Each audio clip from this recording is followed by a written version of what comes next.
Welcome to This Week in Nerf, your source for first-party, third-party, and community Nerf news. I'm Adriana. A user on the Facebook Nerf Caliburn group has discovered a change in rival mag shipping with newer blasters. There's now a bit of extra plastic seemingly placed to prevent compatibility with competing brands such as Adventure Force. This change has also affected any 3D printed blasters with similar mag release systems like the Megaburn from Captain Slug. Luckily, there is an easy fix. Just Dremel down the extra bit of plastic and you will once again be able to use your mag in whatever ball-shooting blaster you please. Captain Slug has also already updated a change to his mag release, so his users won't need to worry about this in the future and can print a replacement mag release to fix their Megaburns. It's also worth mentioning that this change does not affect Out of Darts' Jupiter because that uses an entirely different mag retention system. Speaking of 3D printed blasters, the FDL now has some very interesting new features. Reporting on that is Brett, who sometimes wears a beret. Thanks, Adriana. This week, Project FDL has officially come out with some updates to the FDL3 blaster. Now, they had teased at some of these at the end of 2018, but this week they released a video showcasing some of those new features. And some of them include new flywheels now being made of PETG, updated colors, some new motors, new ESCs, and maybe even a new boot-up sound. These were interesting in themselves, but the big change came in, well, the title itself, 2018-2019 FDL3 Noses and Tails. And so what Jesse has done is he's officially calling the front of the FDL3 the nose and the back of it the tail. And that's because the two can now be separated. And he's come out with some new nose options that include options for using 40-round worker magazines and Talon magazines. So now you can use double stacked and you can take half darts. And he also has come out with a new tail, which allows you to actually have a semi-automatic back end, and it is geared pusher like the Hailfire and has a rev trigger. So for all our fans like Jangular, they now get their rev trigger. Now at this time we haven't seen any FPS claims with the new half dart options for the FDL3, but what we do know is that you can now use half darts and have a full auto blaster, or you can use extra capacity and have a semi-automatic blaster, which is pretty cool. And you actually can now go into the configurator and select those options independently. Heck, you can even go in and order just the front or just the back, or I'm sorry, you can order just the nose or just the tail. They're not really meant to be modular as Jesse says, but they are meant to be new configurations. So it's something that you could take off the field and then you disconnect a few things, put it together, and you've got a new blaster, but it's still an FDL. I'm looking forward to it, and I'm probably gonna go design my new FDL3 Mini right now, just for fun. Back to you, Adriana. Thanks, Brett. I wonder if I should use a mini short dart FDL for PTA games. No, I gotta give the other players a chance. Foxfire has released a new magwell for his modular blaster platform to accept Talon mags. It's not compatible with katanas, but that version is already available.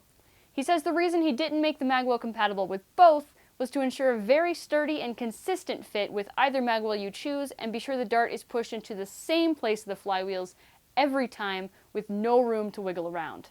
You can purchase one from his Etsy shop or print your own with whatever magwell configuration you desire. Another Hasbro leak is a new Mega Springer, the Megalodon. It has a very similar appearance to the Mastodon with the drum and the handle placement, but this one will be fired by ratcheting the top handle and has the capability for slam fire. It has a 20 dart rotary drum, making it just a smidge smaller capacity than the Mastodon.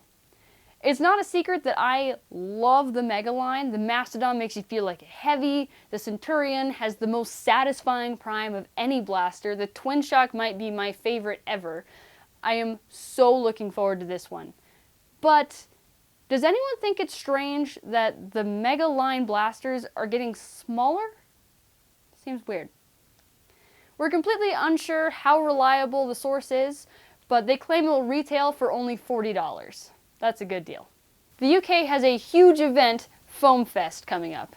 Here's Mel from Monkeytron Collective to tell us more about it. Hi, Mel. Hi guys, great to see you. For anyone who hasn't heard yet, what is FoamFest? So FoamFest is the UK's first ever Nerf convention. It's happening on Saturday 9th of March at the DW Stadium in Wigan in the northwest of England. It's hosted and organised by Monkeytron Collective and Foam Dart Thunder, so that's myself, Big Al and Mr FDT, Neil. though we've had a lot of help behind the scenes from the BritNerf community, which has been fantastic. It's completely non-profit, so all of the proceeds are going to a local charity that works with young people. Would you consider this Europe's End War, as in a must-see event for the region? Absolutely, it's inspired by FoamCon and End War. As you know, Big Aid and Big Al from Monkeytron Collective were lucky enough to get to End War last year, and they had an absolute blast.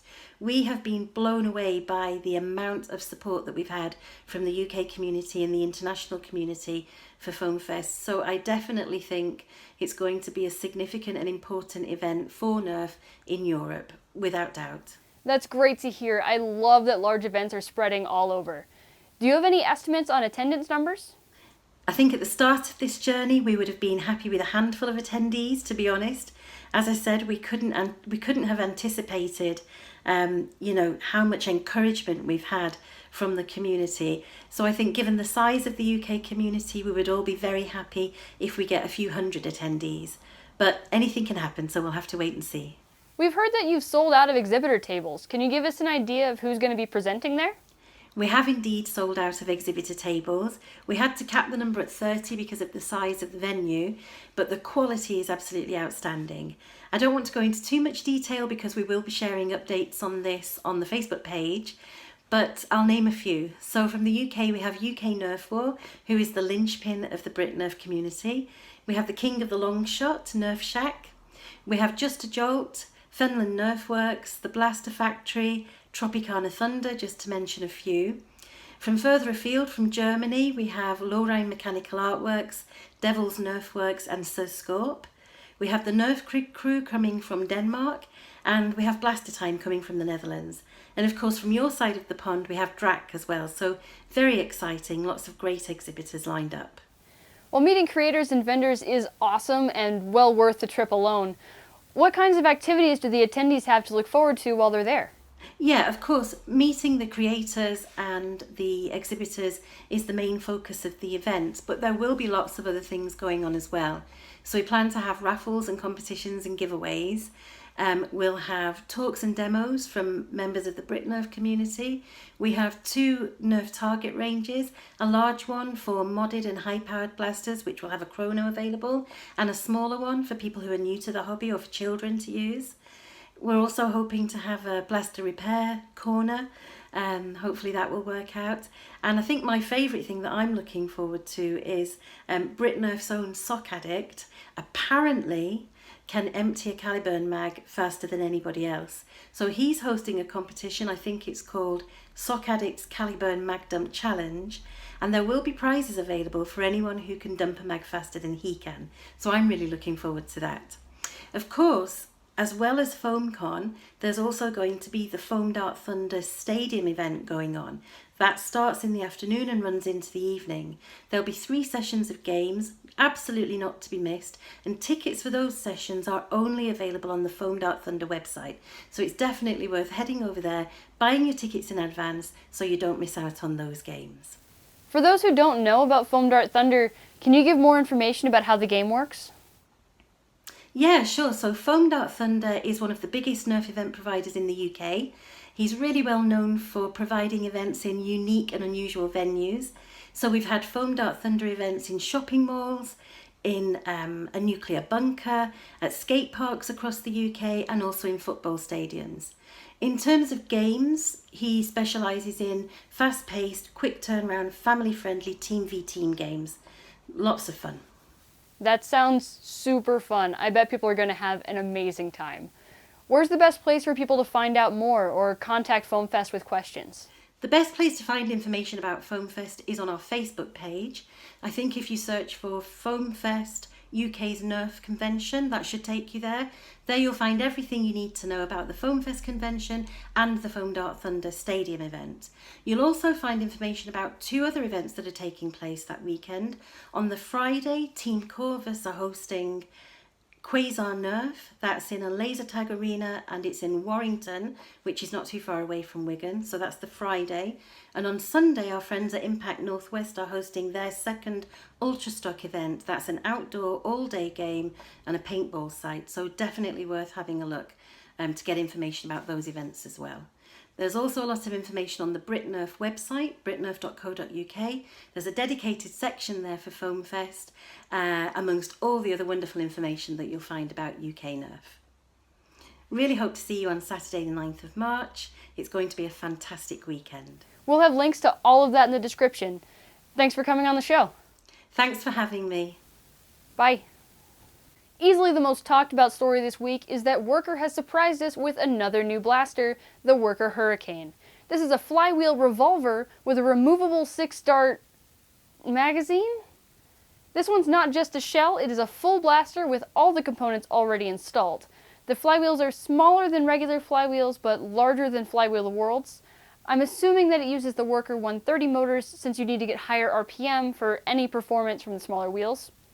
Blaster Times posted a pretty decent article on the new blaster. Although he was not the first source, his post is much more informative than the others that we've seen.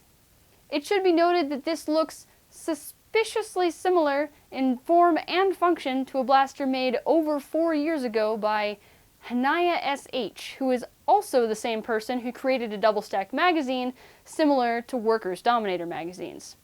Let me know your thoughts on that in the comments. That brings us to the mod of the week. Valor Lionheart strikes again. I know it's the first time he's been on this show, but every time I see his work, I'm like, whoa. It's always amazing, but can you believe that this is his first integration? He made an internal pump for the Longshot by integrating the Longshot front gun. The paint is impeccable as always, and I do not understand how he managed to get a gradient with rattle cans. Just, well done. Lastly, we have the video of the week. Bradley Phillips posted a mod video for the Triad. We picked this just because we thought it was really interesting to go back and apply new knowledge to an older blaster. It looks very beginner friendly and it gets some impressive results. I'm sure we'll end up seeing a few more Triads at our wars because of this. As always, there'll be links in the description for all of our stories. Let us know how you feel about this week's topics in the comments section. Thanks for watching. We'll see you next Sunday at 10 a.m. Pacific. Bye!